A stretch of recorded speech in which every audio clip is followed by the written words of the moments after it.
बिस्मिल्लाहिर्रहमानिर्रहीम, अस्सलाम वालेकुम। वालेकुम अस्सलाम। जी मोहतरम, आपका नाम क्या है? जी फ़िरोज़ुद्दीन। फ़िरोज़ुद्दीन साहब, आप कब से ये सदीक सेंटर में ये तजारत का कारोबार कर रहे हैं? और देखें माशाल्लाह बड़ी कीमती कीमती लिबास आपके पास पड़े हैं। आप दूल्हों का लिबास यहाँ पे मुझे नज़र आ रहा है। क्या ख्याल है, आपकी तजारत का घाटा हुआ है या बढ़ी है इन हालात में? एक बात। और दूसरा, ये जो बदहाली आई है पूरे मुल्क में, गुर्बत आई है, लोग अदलिया और फ़ौज के ख़िलाफ़ प्रोपेगेंडा करके पाकिस्तान का नुकसान करना चाह रहे हैं, आप इसके बारे में क्या फ़रमाएंगे? एक तो हज़रत ये कि हमें यहाँ पर तकरीबन 20 साल हो गए और अल्लाह का शुक्र है बहुत अच्छा स्टार्ट था। अब लेकिन हालात की वजह से, माशी हालात की वजह से, आम हालात में जो है ना जी कारोबार डाउन हुए हैं। मार्केटों में भी वो रहना पहल नहीं है जो कि पहले रहल पहल होती थी। और हमें भी चाहिए कि हम अदलिया के साथ भी फेयर रहें, उसके उसकी जो बातें हैं उसको अप्रिशिएट करें। और फ़ौज के साथ तो हमें बिल्कुल कंधे से कंधा मिला के खड़ा होना चाहिए। और फ़ौज के साथ तो देखो ना जी, वो फ़ौज है तो हमारा मुल्क जो है ना जी वो सरहदें हमारी महफूज है। वरना जब हम फ़ौज को 19-20 कहेंगे तो दुश्मन को मौका मिलेगा कि दुश्मन जो है ना जी वो हमारे इन बातों से फ़ायदा हासिल करे और प्रोपेगेंडा करे। और हमें तो मेन चीज़ जो है ना जी, इतनी उम्र हो गई है, मैंने जो देखा है ना जी वो ये देखा है कि 71 में जो हालात हो गए थे ना जी, वो उन हालातों को देखते हुए, उस वाक़ये को देखते हुए, उस नुकसान को देखते हुए अपने अपने हालात पे हमें गौर करना चाहिए और हमें अपनी अदलिया को, अपनी फ़ौज को मजबूत करना चाहिए, कंधे से कंधा मिला के खड़ा होना चाहिए। बहुत शुक्रिया फ़िरोज़ुद्दीन साहब, खुशी हुई आपके ख़यालात सुनकर। जज़ाकल्लाह, बहुत शुक्रिया। मियाँ मोई साहब, ये अदलिया और फ़ौज के बारे में जो प्रोपेगेंडा है, इससे दुश्मनों को फ़ायदा पहुँच रहा है, मुल्क कमज़ोर हो रहा है, कौमी सलामती को नुकसान पहुँच रहा है, इसके बारे में आप क्या कहेंगे? वो देखें जी, आपकी बात बिल्कुल ठीक है। जो हमारा मुखालफीन है वो इससे बिल्कुल फ़ायदा उठा रहे हैं।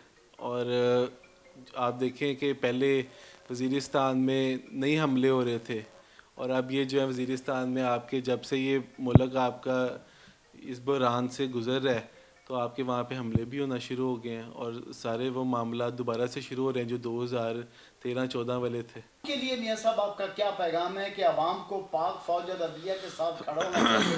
देखें जी, आवाम को जो है वो फ़ौज की इस माशरे में बहुत इज़्ज़त है और अदलिया की भी बहुत इज़्ज़त है। और आवाम हमेशा से फ़ौज से प्यार करती है और अदलिया से प्यार करती है और उनके साथ खड़ी है। तो सियासतदान जो है वो सिर्फ़ अपनी अपनी सियासत के लिए जो है वो इन फ़ौज को और अदलिया को यूज़ कर रहे हैं। तो उससे मेरे ख्याल से आवाम बेहतर जानती है कि कौन उनके साथ खड़ा होना चाहिए और किसके साथ नहीं खड़ा। अयाज़ अहमद साहब, आप कितने अरसे से अपने आबाओ अजदाद से लेकर यहाँ पर ये कारोबार कर रहे हैं, और सदीक सेंटर में आपने क्या देखा है कि कितना ज़वाल आया है मईशत पर, या कितनी तरक्की हुई है? एक सवाल। और दूसरा ये है कि इन बर्बाद हालात की ज़िम्मेदारी कुछ लोग अदलिया पर और फ़ौज पर डाल रहे हैं कि जी अदलिया इंसाफ नहीं कर रही, फ़ौज जनाब यहाँ पे सियासतदानों को का साथ देकर बर्बाद कर रही मुल्क को। ये दुश्मन का प्रोपेगेंडा है ताकि फ़ौज को कमज़ोर किया जाए, अदलिया को कमज़ोर किया जाए। दो ही अदारे होते हैं मुल्क को बचाने वाले। तो आपका क्या ख्याल है, ज़रा नवाजिए ताकि कौम को आपका पैगाम हम दे सकें। वालेकुम सलाम। सर, पहले तो गुजारिश ये है कि तकरीबन यहाँ पे 15-16 साल से हैं सदीक ट्रेड सेंटर में। तो बिज़नेस जो हमारा ये मजीद ज्वेलर का है ये तकरीबन 60 साल पुराना है। लेकिन जो ये पिछले चंद सालों में मुल्क के हालात हुए ना, इतने गंभीर जो आज तक हमने नहीं देखे। हर चीज़ को अगर एक सियासतदान आवाज़ देता है आवाम को, जी निकलें, जलाओ घुराओ करें, मारें, दूसरा सियासतदान कहता है जी मेरे लिए निकलें। मैं कहता हूँ जिस दिन आवाम खुद के लिए निकलेगी ना, उस दिन पाकिस्तान की कौम जो एक होगी। बहुत आला। अदलिया और फ़ौज ये हमारे इदारे हैं जो हमें सपोर्ट करते हैं पाकिस्तान के, जो पाकिस्तान के लिए बेहतर, और जिससे पाकिस्तान का नाम भी है। फ़ौज हमारी सबसे पहले, उसके बाद फिर अदलिया, उसके बाद फिर सारे इदारे, और दूसरे नंबर पे ये जो सियासतदान है ना, इन्होंने हमें नचाया हुआ है। कोई वो कहता हम ठीक हैं, वो कहता हम ठीक हैं। जब कौम खुद सुधरेगी ना तो ये सियासतदान भी सुधरेंगे। तो मेरा कहना यही है कि जब हम अपने लिए निकलेंगे, आटा चीनी घी सब कुछ सस्ता होगा। जब हम सियासतदान के लिए निकलेंगे तो कुछ भी सस्ता नहीं होगा, हम एक दूसरे के दुश्मन बनेंगे। परवेज़ एम खोखर साहब, नज़रिया पाकिस्तान टीवी चैनल को यह एजाज़ हासिल होगा कि वो ताजरों के ख्यालात को पूरी कौम तक पहुँचाए। आप ये फरमाइएगा कि ये जो जहरीला प्रोपेगेंडा है ये सियासतदानों को मिलकर ख़त्म करना चाहिए, आपस में बैठकर मोहब्बत से फैसले करने चाहिए, कौम को इज्जत देनी चाहिए, या कि अदलिया पर और पाक फ़ौज पर कीचड़ उछाल कर अपने मकसद हासिल करने चाहिए। और इससे ये जो जहरीला प्रोपेगेंडा है इससे मुल्क के दुश्मनों को क्या फ़ायदा पहुँच रहा है? सर आपका बहुत बहुत शुक्रिया, आप हमारे पास तशरीफ़ लाए। मैं आपका तहे दिल से मशकूर हूँ कि ऐसे भी लोग हमारे हैं जो अपने पाक फ़ौज के, अपनी अदलिया के, अपने मुल्क के खैर ख्वाह हैं। तो मैं सबसे पहले आपको बहुत अप्रिशिएट करता हूँ, तो आपकी बहुत बहुत मेहरबानी। तो जो मैं अपनी नाक़िस राय आपको दे सकता हूँ वो मैं ज़रूर दूँगा सर। तो सबसे बढ़ के ये है कि हमारा मुल्क पाकिस्तान इसलिए नहीं बना था कि हम इसमें ज़ीलो ख़ार हो। हमारा मुल्क पाकिस्तान इसलिए बना था कि हमें आज़ादी हो, हमें किसी किस्म की मुश्किल ना हो। पाकिस्तान दुनिया का एक वाहिद मुल्क ऐसा है कि जहाँ किसी चीज़ की कमी नहीं। बीइंग ए क्रिश्चियन, मैं अपनी बाइबल की तरफ से भी, मैं अपनी तरफ से भी और आपके तरफ से भी, क्योंकि किताबों में तो ऐसी कोई चीज़ लिखी नहीं कि जिसमें मेल मिलाप सुलह सलामती ना हो, ठीक है जी। तो मैं ये चाहता हूँ कि हमारी पाक फ़ौज, हमारी अदलिया, और तीसरा जो इसमें आंसर है वो है हमारा पाकिस्तान का वज़ीर आज़म। अगर ये तीन चीज़ें एक स्टेज पे आ जाएंगी और ये तीनों मिल बैठ के फ़ैसला करेंगे तो कोई ऐसी चीज़ नहीं जो इनको रोकेगी। और हमें अपने कॉलेज, अपने मुल्क के लिए मिल बैठ के रहने की ज़रूरत है। और मैं चाहता हूँ कि हम मिल बैठ के रहें। हम अपनी अदलिया से, फ़ौज से, सबसे गुजारिश करते हैं, मिन्नत करते हैं कि खुदारा इस मुल्क को संभाले। कुकर साहब, इन हालात में क्या फ़र्ज़ बनता है हमारा कौम को अदलिया और पाक फ़ौज के पीछे खड़ा होना चाहिए कि नहीं खड़ा होना चाहिए? सर हमें पाक फ़ौज की, अदलिया के पीछे रहना चाहिए, क्योंकि हमारे मुल्क की जो अदारे हैं ना, सबसे जो हाईएस्ट बेहतर अदारे हैं वो यही हैं। मुल्क को संभालने वाले अदारे यही हैं। मेरे भाई, आपका नाम क्या है? मोहम्मद साजिद साहब, ये सदीक सेंटर में बड़े बड़े ताजर, बड़े बड़े कारोबारी लोग हैं और इनके ख्यालात को हम कौम तक पहुंचाने के लिए आए हैं। आपके पास भी ये दावत लेकर आए हैं कि आप क्या अपना पैगाम देना चाहेंगे कि इस कौम को पूरी कुव्वत के साथ ये जो प्रोपेगेंडा हो रहा है अदलिया के ख़िलाफ़, पाक फ़ौज के ख़िलाफ़, इसको ख़त्म करना चाहिए, सियासतदानों को यकजहती का सबक देना चाहिए। फ़ौज हमारी है, सियासतदान हमारे हैं, अदलिया हमारी है, लेकिन ये जो कुछ हो रहा है पाक फ़ौज पर और अदलिया के ख़िलाफ़, ये जो हो जाए, इसका ख़ात्मा कैसे होना चाहिए? आप कौम को क्या पैगाम देना चाहेंगे? जी वालेकुम। जी, पहली तो बात यह है कि हमारी जो सियासतदान हैं उनको एक पेज पर आना चाहिए, सबको, आवाम के लिए, अपने मुल्क के लिए। और जो इंतखाबात हैं वो अपने मुकर्ररा वक्त में होने चाहिए जिससे हमारे मुल्क का फ़ायदा है। इस तरह जो दूसरे जो बैरून मुल्क वाले लोग हैं वो हमारे मुल्क का बहुत ज़्यादा मजाक उड़ा रहे हैं। काइंडली हमारे सियासतदान गरीबों का भी सोचें, इस मुल्क का भी सोचें, क्योंकि ये मुल्क ला इलाहा इल्लल्लाह मुहम्मद रसूलुल्लाह के नाम से बना था। तो इसको हमें जो है ना वो कायम रखने के लिए अपना किरदार अदा करें। दूसरी बात है हमारी अदलिया और हमारी फ़ौज, हम उनके शाना बशाना खड़े हैं। हमारी सारी कौम, हमारे जो गरीब तबका है, जो हमारे मुसलमान भाई हैं जितने भी हैं, हमारी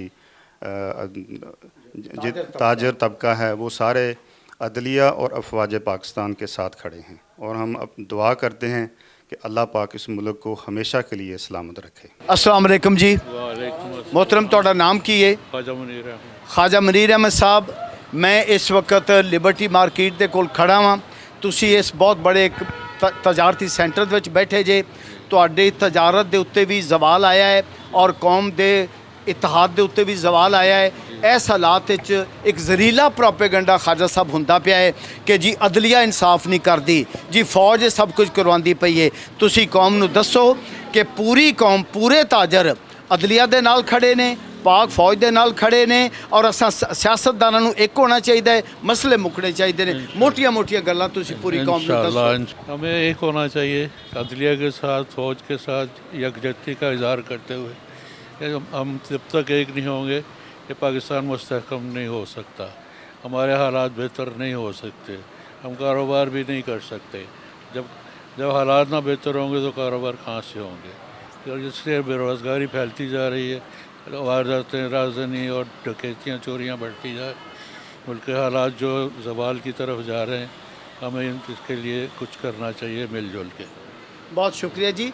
जनाब ने अदलिया इंसाफ ਤਾਂ ਹੀ ਦੇਗੀ ਜੇ ਕੌਮ ਉਹਦੇ ਨਾਲ ਖਲੋਵੇਗੀ ਤੇ ਬੇਸ਼ੱਕ। ਫੌਜ ਮੁਲਕ ਦੀ ਤਾਂ ਹੀ ਹਿਫਾਜ਼ਤ ਕਰੇਗੀ ਜੇ ਕੌਮ ਉਹਦੇ ਨਾਲ ਖਲੋਵੇਗੀ ਤੇ ਇਹਦੇ ਬਾਰੇ ਤੁਹਾਡਾ ਕੀ ਖਿਆਲ ਹੈ? ਤੁਸੀਂ ਕੌਮ ਨੂੰ ਕੀ ਆਖਣਾ ਚਾਹੋਗੇ? नहीं, इसमें तो शक शुबे की गुंजाइश ही नहीं है। ये तो होना चाहिए और करना चाहिए और हमें सब मिल कर करना चाहिए। इसके अलावा तो हम कामयाब नहीं हो सकते कभी भी। अवाम खुद सोचे कि अब हमें क्या करना है, एक हो जाना चाहिए, हमें फ़ौज के पीछे हो जाना चाहिए, हमें अदारों के पीछे हो जाना चाहिए, हमें इनके ऊपर इत्मीनान है। इन्होंने ही हमारा पाकिस्तान बनाया, किसी और ने बाहर से आके नहीं बनाया, इन्होंने बनाया है। हमें भी चाहिए कि अब हम इनके पीछे खड़े हो जाएं ताकि हमें भी कोई पुरसकून मिले, ताकि हमें भी चाहिए कि हम तरक्की की राह पे गमजन हो। ये जो अदलिया और फौज के खिलाफ प्रोपेगेंडा हो रहा है, इसके बारे में आप क्या कहेंगे? और इसका प्रोपेगेंडा होना चाहिए कि बंद होना चाहिए? बंद होना चाहिए, सब एक हो जाएं। बिस्मिल्लाहिर्रहमानिर्रहीम। सबसे पहले मैं ये कहना चाहूँगा कि ये जो हुक्मरान है सारे एक जैसे इकट्ठे हो जाएं, पाक फ़ौज और अदलिया एक साथ इनके पीछे सपोर्ट करें। इनके साथ इनका काम ये बनता है कि फ़ौज के साथ मिलके, अदलिया के साथ मिलके अवाम ये इनको सपोर्ट करे, फ़ौज के साथ सपोर्ट करे फ़ौज को, और ये हुक्मरान जो है इकट्ठे होकर मुल्क को लेके आगे चले। शाह वली साहब, मैं यहाँ पर लिबर्टी मार्केट के इलाके में आया हूँ और नज़रिया पाकिस्तान टीवी चैनल आपके ख्यालात को कौम तक पहुँचाने के लिए आया है। आप इस बात पे अपने ख्यालात का इजहार करें कि कौम अदलिया के साथ खड़ी है, पाक फ़ौज के साथ खड़ी है, सियासतदानों को एक होकर इस मुसीबत से बाहर निकालना चाहिए। जी बहुत शुक्रिया आपका यहाँ का आने का, हम आपका शुक्रिया अदा करते हैं। हम आपका शुक्रिया अदा करते हैं दिल की अता गहराइयों से कि आप जैसे लोग मेहनत करके हमारी आवाज़ अला मुकाम तक पहुँचाते हैं। बहुत मेहरबानी। कारोबार तो सर रहे नहीं, सीधी जो बात बताऊँ, यहाँ पे अगर सेल्समैन है वो भी रो रहे हैं, दुकानदार हजरात भी रो रहे हैं। इन्वेस्टमेंट करोड़ों की होती है, आमदनी 1 रुपए की नहीं होती है। कारोबार को तो साइड पर रखिए, वो तो सर रहा ही नहीं। बात रही हमारी मुल्क की। अब हमारी मुल्क का ना इज़्ज़त का मसला है। इज़्ज़त में क्या है सर? देखें, इस मुल्क में सबसे बड़ा हमारा जो कानून का निज़ाम है ना, वो बेहतर होना चाहिए। सबसे बड़ी बात, कानून बेहतर होगी तो फ़ौज बेहतर होगी, फ़ौज बेहतर होगी तो अवाम बेहतर होगी, सिक्योरिटी बेहतर होगी, मुल्क के हालात बेहतर होंगे। फ़ौज भी हमारी है, अदलिया भी हमारी है। कुछ गलत लोगों की वजह से ना आप अदलिया पे तनकीद कर सकते हैं, ना फ़ौज को बुरा भला कह सकते हैं। फ़ौज भी अल्हम्दुलिल्लाह हमारी है, हमारी फ़ख्र है, हम उनको सलूट करते हैं। अदलिया भी हमारी है। हाँ, अच्छे लोग जो मुल्क का अच्छा सोचते हैं, हम उनके साथ हैं इंशाल्लाह, और हर नतीजे पे हम जाएंगे जहाँ पे उनको हमारी ज़रूरत होगी। अदलिया को, हमारे जजेस को हम इंशाल्लाह ताबेदार हैं। अपने पाकिस्तानियों से रिक्वेस्ट कर रहा हूँ, मैं यही आपसे दरख्वास्त कर रहा हूँ कि बराए मेहरबानी इन करप्ट सियासतदानों, चोरों की वजह से अपनी अदलिया का और अपने फ़ौज की बदनामी ना करें। फ़ौज भी हमारी है, अदलिया भी हमारी है। फ़ख्र अब्बास साहब, पहले तो आपको और आपकी थारी ताजर बरदरी को हम सलाम पेश करते हैं। फिर आपकी तकलीफ़ों में हम शामिल हैं। जो हम फ़ज़ा देख रहे हैं यहाँ पर आकर, ये लिबर्टी मार्केट है, ओरिगा प्लाजा है, जहाँ पर अरबों करोड़ों रुपए का डेली काम होता है। लेकिन मैं देख रहा हूँ यहाँ पर उल्लू बोल रहे हैं, यहाँ पर गाहक तक कोई नहीं है। आप लोग शाम को क्या खिलाते होंगे? और हमारे ख्याल के मुताबिक, मैं चूँकि मुल्क का कानूनदान हूँ, आपकी खिदमत में ख़ुद हाज़िर हुआ हूँ ये बताने के लिए कि सबक दिया जाए, हम कौम मिलकर कहें सियासतदानों को कि अपनी नफ़रत छोड़ें, अपनी गर्जें छोड़ें और कौम को इस मुसीबत से निकालें, और पूरी कौम अदलिया के साथ खड़ी हो जाए, पूरी कौम फ़ौज के साथ खड़ी हो जाए, ताकि ना दुश्मन कामयाब हो जाए और ना ये लोग साजिशों में कामयाब हो जाएं। आप इस बारे में क्या कहना चाहेंगे? जी, सबसे पहले तो मैं अस्सलाम वालेकुम कहूँगा सबको। मैं यही कहना चाहूँगा कि कारोबार तो बिल्कुल ही हमारे मुल्क से ख़त्म ही हो चुका है। जो सबसे मेन चीज़ है, आटा हमारे मुल्क में वही नहीं मिल रहा, उसके पीछे अवाम मर रही है। ठीक है, बकाया चीज़ें तो बहुत दूर की पहुँच है, यहाँ तक कि कोई फल वगैरह अपने घर नहीं लेके जा सकता बंदा। ठीक है, तो लिहाजा जो यहाँ पे जो तनख्वाहें हैं वो भी बहुत कम हैं। हर बंदे की पहुँच में समझ लो कि खाने पीने का काम पूरा नहीं हो रहा। तो बकाया आप आगे देखें, ईद भी आ रही है, तो देखो बहुत मुश्किल हो गया घर चलाना भी। और यहाँ पे जो समझ लो कि आप खुद ही देख लें, बाज़ार पूरा खाली पड़ा है, ना कस्टमर आ रहा है। जो कस्टमर आ रहा है वो भी महंगाई की वजह से परेशान है, हम भी परेशान हैं। तो हम यही कहेंगे कि जो भी सियासतदान है हमारे, वो इस महंगाई को कंट्रोल करो, ताकि और हमारे गरीब के लिए सोचें, ताकि हमारे गरीब बंधु भाइयों को जो रिलीफ मिले, ताकि हर चीज़ वो आसानी से खा पी सकें। और जो हमारे सियासतदान हैं जो एक दूसरे पे तनकीद करते हैं, हम यही कह रहे हैं कि वो मिल एक जगह बैठ जाएं ताकि हम हमारी आवाम के लिए सोचें, ताकि उनके लिए कुछ बेहतर कर सकें। फ़ौज जो है ना वो हमारे लिए दिन रात बॉर्डर पे लड़ती है, ठीक है, और हमारी अदलिया है वो भी हमारे लिए बैठी है। पूरी कौम अदलिया और फ़ौज के साथ है, कोई भी अदलिया के ख़िलाफ़ नहीं और ना फ़ौज के ख़िलाफ़ है। अस्सलाम वालेकुम जी वालेकुम सलाम। ब्रदर ਤੁਹਾਡਾ ਕੀ ਨਾਂ है? मोहम्मद वकास। मोहम्मद वकास साहब, मैं मेन मार्केट के ताजरों के साथ इस वक्त बात कर रहा हूँ। आप उनकी नुमाइंदगी करेंगे। क्या ताजर इस बात के साथ हैं कि अदलिया अकेली रह जाए, पाक फ़ौज अकेली हो जाए, ये जहरीला प्रोपेगेंडा चलता रहे? मैं कहूँगा कि जी इस वक्त हमारी सबसे ज़्यादा ज़रूरत है फ़ौज को, अदलिया को, ताकि लोगों को इंसाफ मिल सके, फ़ौज मुल्क की हिफाजत कर सके। ताजर बरदरी तो बहुत ज़्यादा परेशान है क्योंकि ये मसले हैंडल ही नहीं हो रहे।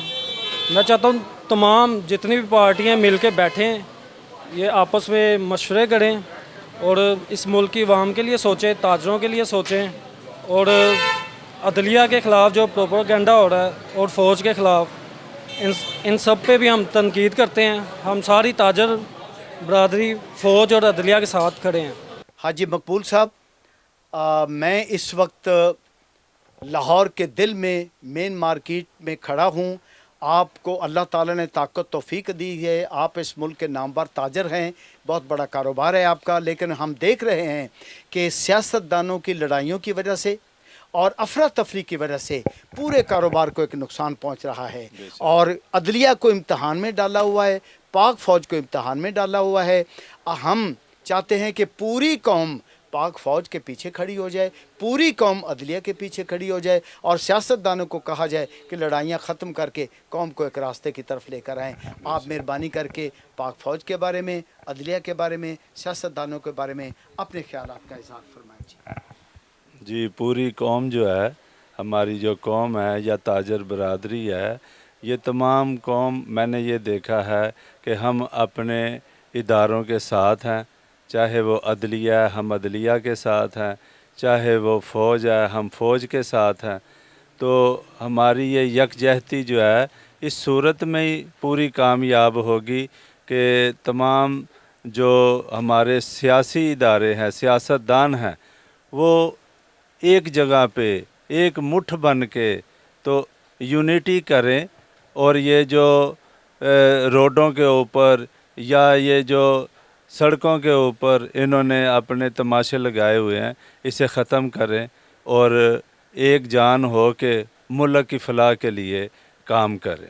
अकील अहमद साहब, आप भी अपने ख्यालात का इज़हार फरमाएं अपनी फ़ौज के बारे में, अपनी अदलिया के बारे में और सियासतदानों के बारे में। सर, जो कुछ इन्होंने कहा है, इनके लफ्ज़ों का चुनाव बहुत अच्छा है, मैं मुकम्मल तौर पे इनकी बातों की तायद करता हूँ। बहुत शुक्रिया। बेटा जी, आप नौजवान हैं, आने वाली कौम पाक फ़ौज के साथ किस तरह खड़ी है, अदलिया के साथ किस तरह खड़ी है और सियासतदानों को क्या पैगाम देना है आपने? पहले तो सर हम पाक फ़ौज के साथ हर तरह से साथ हैं और दूसरी बात जो उनसी है हमारी इकोनॉमी की, हमारे ये कारोबार और हमारी न्यू जनरेशन की, तो उस हिसाब से अगर बात की जाए तो ये जो उनसे धरने, ये सारे फसाद हो रहे हैं, अगर ये एक साथ हो के चलें सब, तो हमारी इकोनॉमी भी बेहतर होगी, हमारे कारोबार भी बेहतर होंगे। हम सब जैसे पुराने ज़माने आप देख लें तो कैसे मिल के सारे काम हुए और इस टाइम हम समझ लें कि ये रमज़ान शुरू हुआ, बबरकत महीना और कारोबार है तो खाली बैठे हुए हैं।